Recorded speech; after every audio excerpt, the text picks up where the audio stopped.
সুপ্রিয় ভিউয়ার্স, আসসালামু আলাইকুম। আমি এখন যেখানটায় দাঁড়িয়ে আপনাদের সামনে কথা বলতেছি, আমাদের মেয়াবাড়ির কাছারি উঠানের সামনে দাঁড়িয়ে কথা বলতেছি। তো আজকে আমি আপনাদেরকে আমাদের এই বাড়ির ঐতিহ্যবাহী দুইটা ঘরের সাথে পরিচয় করে দিব।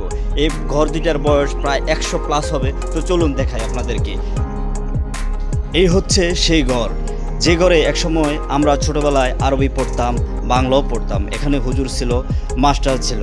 এখন হলো এর হাল বেহাল দশা অবস্থা, দেখে অনেক খারাপ লাগতেছিল।